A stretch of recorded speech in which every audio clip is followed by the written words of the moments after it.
आप स्क्रीन पर देख रहे हैं जिस पे लिखा गया है कि चीनी एयरपोर्ट स्टाफ ने भारत की महिला का किया उत्पीड़न। वास्तव में यह महिला का उत्पीड़न नहीं बल्कि भारत की बेटी के उत्पीड़न से जुड़ा हुआ सवाल है।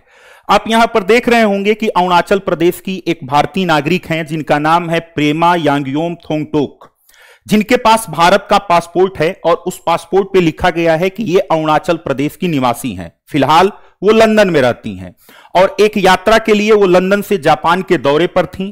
चूंकि जो है लंदन से डायरेक्ट फ्लाइट जापान की नहीं थी, तो उनकी जो फ्लाइट थी लंदन से संघाई होते हुए जापान जाने वाली थी और संघाई का जो एयरपोर्ट है जो आपको दिख रहा होगा, यहां पे ट्रांजिट था 3 घंटे का। तो ये लंदन से संघाई उतरती हैं और यहां पे लैंड करती हैं, इस हवाई अड्डे पे उतरती हैं। तो यहां का जो स्टाफ है संघाई हवाई अड्डे का, वो इनका पासपोर्ट चेक करता है और पासपोर्ट चेक करने के बाद इनके पासपोर्ट को इनवैलिड बता देता है, क्योंकि इसमें वो लिखती हैं कि चीनी अधिकारियों ने मुझसे कहा अरुणाचल भारत नहीं चीन में है, आपका वीजा स्वीकार्य नहीं, आपका पासपोर्ट अमान्य है। मेरे सवाल करने पर उन्होंने कहा अरुणाचल भारत का हिस्सा नहीं है। वो मेरा मजाक उड़ाने लगे और कहने लगे कि मुझे चीनी पासपोर्ट के लिए आवेदन करना चाहिए। प्रेमा वांगयोम थोंगडोक। अब यहां पर सवाल पासपोर्ट का नहीं है, यहां पर सवाल सीधा भारत की संप्रभुता से जुड़ा हुआ है। क्यों? क्योंकि जो पासपोर्ट होता है वो पासपोर्ट किसी राष्ट्र की संप्रभुता का परिचायक होता है और यदि कोई अन्य राष्ट्र आपके पासपोर्ट को स्वीकार नहीं कर रहा है, उसको मान्यता नहीं दे रहा है, तो इसका सीधा सा मतलब है कि वो आपकी संप्रभुता को नकार रहा है और चीन ने यही किया है। बस गलती यह है कि यहां पर जो है इनके पासपोर्ट पे अरुणाचल प्रदेश लिखा हुआ था और उस अरुणाचल प्रदेश को चीन कभी भारत का हिस्सा मानता ही नहीं है और इस आधार पर उन्होंने इनके पासपोर्ट को क्या किया, अवैध घोषित कर दिया। फिर इनको वहां पे पासपोर्ट का जो आपका जो पासपोर्ट का मामला उठा तो वहां हवाई अड्डे पर इनको 18 घंटे तक रोके रखा गया। इनकी जापान की फ्लाइट भी छूट गई और इनको तमाम प्रकार से उत्पीड़ित किया गया, टार्चर किया गया।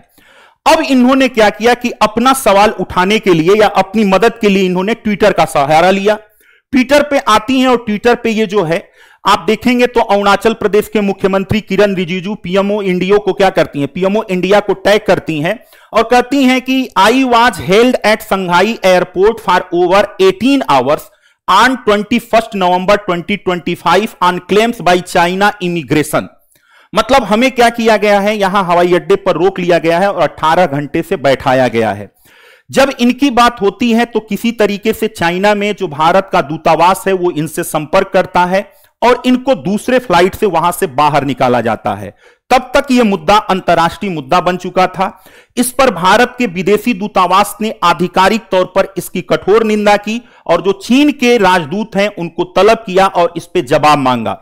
वहीं पे अरुणाचल प्रदेश के मुख्यमंत्री जो आप देखेंगे प्रेमा खांडू जी हैं, इन्होंने कहा कि अरुणाचल प्रदेश की एक गर्वित भारतीय नागरिक प्रेमा वांगजोम थोंगटोक के साथ संघाई पुंडोक एयरपोर्ट पर चीनी इमिग्रेशन अधिकारियों द्वारा किए गए गलत व्यवहार से मैं बहुत हैरान हूं। उनके पास वैलिड भारतीय पासपोर्ट होने के बावजूद उन्हें बेइज्जत करना, नस्ली मजाक उड़ाना बहुत बुरा है। यानी अरुणाचल प्रदेश के मुख्यमंत्री ने भी इसकी क्या की, कठोर निंदा की। भारत का जो विदेश मंत्रालय है, उनके जो विदेश मंत्रालय के प्रवक्ता हैं वो सामने आए और भारत ने आधिकारिक इस पर क्या किया, बयान दिया। अब बारी किसकी थी? अब बारी थी चाइना की। तो चाइना के जो विदेश मंत्रालय की प्रवक्ता हैं माओ जिंग, इन्होंने जो बयान दिया, यहीं से विवाद की क्या होती है, शुरुआत होती है। ये लिखती हैं कि China denies allegation harassment of Indian women at Shanghai airport. Civil Aviation Ministry says it is a closely monitoring the Ethiopia volcanic ash pumps situation and more। यानी उन्होंने ये कहा कि भारत की तरफ से जो आरोप लगाया जा रहा है कि चाइना में भारतीय महिला के साथ बदतमीजी की गई, उनको टार्चर किया गया, ये बात बिल्कुल बेबुनियाद है। दरअसल उनके पास जो पासपोर्ट था वो पासपोर्ट अवैध है। अरुणाचल प्रदेश जैसी कोई चीज ही नहीं है, वह दक्षिणी तिब्बत है और वो चीन का हिस्सा है और इसलिए उनका पासपोर्ट अनवैलिड था, अमान्य था। इसलिए जो प्रोटोकॉल है उस प्रोटोकॉल के हिसाब से हमारी जो सुरक्षा एजेंसियां हैं उन्होंने काम किया और यहां पे उनका कोई उत्पीड़न नहीं किया गया। तो अब मामला किस पे आ जाता है? अरुणाचल प्रदेश का, क्योंकि जो थोंगटोंग को जिसको रोका गया था उनके पासपोर्ट पर अरुणाचल प्रदेश लिखा गया था, और यह अरुणाचल प्रदेश जो है यह भारत और चाइना के बीच में विवाद का विषय है। इसमें कोई शक नहीं है कि अरुणाचल प्रदेश कल भी भारत का अभिन्न अंग था, आज है और आगे भी रहेगा। लेकिन चीन की जो विस्तारवादी नीतियां हैं, इन विस्तारवादी नीतियों में वो अरुणाचल प्रदेश पर अपना दावा करता है, और दावा करते हुए वो शिमला समझौते को नकार देता है, मैकमोहन रेखा की सीमा रेखा को नहीं स्वीकार करता है और कहता है कि यह जो भाग है यह कभी तिब्बत का भाग हुआ करता था और यह दक्षिणी तिब्बत है, अर्थात यह चीन का भाग है और भारत ने इस पे अवैध रूप से अपना कब्जा जमाया हुआ है। यहां तक कि वो अरुणाचल प्रदेश का नाम भी क्या लिखता है? जानगान लिखता है। तो क्या इतिहास है अरुणाचल प्रदेश का और अरुणाचल प्रदेश को लेकर विवाद क्या है? अगर इस मुद्दे को समझना है तो हमें उसकी तह में जाना होगा। अब यहां पर अगर आप इस मैप को देखोगे तो यहां पर जो चाइना से हमारी जो बॉर्डर लाइन लगती है, जो सीमा रेखा लगती है, उसको हम 3 भागों में बांट कर देखते हैं। ऊपर देखेंगे तो ये आपका क्या है? वेस्टर्न सेक्टर कहा जाता है। ये आप देखोगे जो उत्तराखंड हिमाचल वाला हिस्सा है इसको सेंट्रल बोला जाता है, और यहां पे जो पूर्वोत्तर वाला हिस्सा है ये क्या है? ये आपका अरुणाचल प्रदेश है।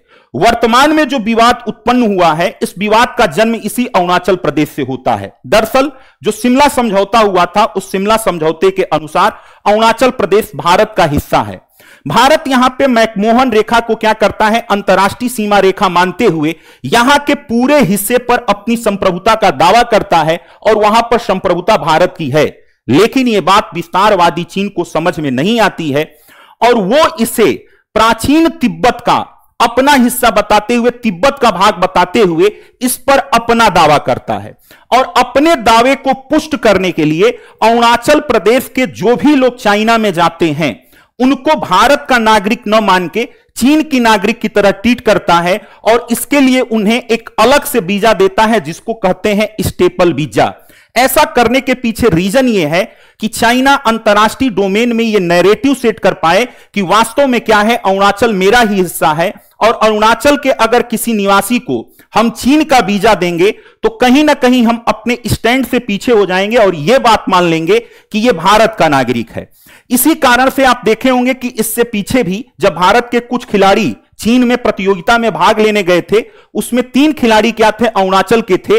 उनको भी उसने नत्थी वीजा दिया था और इसी बात पर भारत ने अपने पूरे खिलाड़ियों को उस टूर्नामेंट में जाने से रोक दिया था। तो यह विवाद आज का नहीं है, यह अरुणाचल प्रदेश से जुड़ा हुआ विवाद है जिसपे वो अपना क्या करता है? दावा करता है। मैकमोहन रेखा जो अंतरराष्ट्रीय सीमा रेखा है उसको वो स्वीकार नहीं करता है, और इसी आधार पर जब थोंगटोंग संघाई हवाई अड्डे पर उतरी, उनके पासपोर्ट को चेक किया गया तो उसमें लिखा था कि ये अरुणाचल प्रदेश की हैं, और अरुणाचल प्रदेश का होना ही भारत की बेटी के लिए क्या हो गया? समस्या का सबब बन गया। और अरुणाचल प्रदेश के होने के नाम पर जो चीनी इमिग्रेशन अधिकारी थे उन्होंने उनके ऊपर तंज कसे, उनको ट्रोल किया और 18 घंटे तक उनको उत्पीड़ित किया।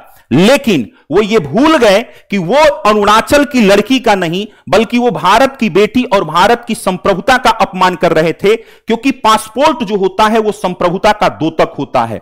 अब यहां से जब बात आगे बढ़ी तब फिर भारत ने क्या किया? आधिकारिक तौर पर उनको तलब किया, और भारत की तरफ से आज भी यह बयान दिया गया कि भाई ये अरुणाचल प्रदेश क्या है? भारत का हिस्सा था, हिस्सा रहेगा, और चीजें जो है आगे भी बनी रहेंगी। लेकिन चाइना भी अपनी आदत से बाज नहीं आ रहा है। तो इस विवाद का समाधान क्या हो, कैसे हो? क्योंकि यह विवाद आज का नहीं है।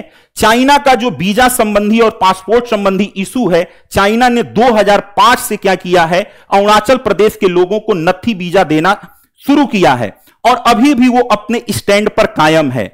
एक तरफ हमारे देश के प्रधानमंत्री जी चाइना जाते हैं और चाइना के साथ बेहतर संबंध बनाने की बात करते हैं, वहीं दूसरी तरफ चाइना भारत के नागरिकों को अरुणाचल के नाम पर उनका उत्पीड़न करता है, भारत की बेटी का उत्पीड़न करता है, भारत के संप्रभुता को नीचा दिखाता है। तो ये दोनों चीजें एक साथ कैसे चल सकती हैं? भारत को इसमें क्या करना चाहिए? खुलकर स्टैंड लेना चाहिए। हालांकि भारत ने क्या किया है? अपनी आपत्ति दर्ज भी कराई है, लेकिन केवल आपत्ति दर्ज कराने से इस समस्या का समाधान नहीं होगा, क्योंकि बात केवल एक लड़की, एक महिला या भारत की नारी का नहीं है, बात यहां पर भारत की संप्रभुता का है, और संप्रभुता आपको पता है कि आधुनिक राष्ट्र राज्य की अवधारणा में राज्य का एक अनिवार्य तत्व है।